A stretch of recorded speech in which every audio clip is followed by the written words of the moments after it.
E oggi a Valvasone c'è stata la rievocazione storica. Dopo il rinvio domenica scorsa a causa del maltempo, il borgo si è animato come ogni anno di figuranti e di sbandieratori. Il servizio di Francesca Terranova. La città del silenzio di Pasolini si è rivestita del suono dei tamburi medievali suonati dai ragazzi di Valvasone, uno dei borghi più belli d'Italia, per la rievocazione storica che si ripete da 25 anni.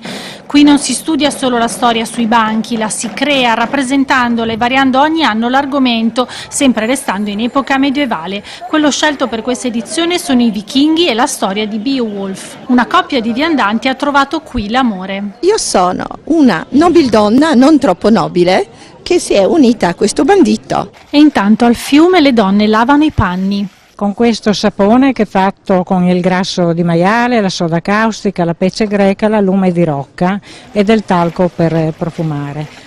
Poi per sbiancare e disinfettare si faceva la lisciva con la cenere. Penalizzati dal maltempo, la macchina organizzativa non si è persa d'animo. Il sindaco di Valvasone. Siamo riusciti con un rinvio a riproporre la manifestazione, che è molto attesa da parte del pubblico. C'è il gruppo artistico Furlan, che è l'ente che organizza la manifestazione, ma poi sono almeno una ventina di associazioni che collaborano in vari modi per allestire il paese, per animarlo con oltre 2000 figuranti che arricchiscono il contenitore di Valvasone. Ampio spazio quest'anno ai giochi per i bambini e agli animali della fattoria. Mi pare che i bambini siano molto attratti da questa situazione, sia per quanto riguarda l'attività ludica che per quanto riguarda il guardare e ammirare gli animali, che spesso rappresentano anche la prima vera occasione di vederli dal vivo.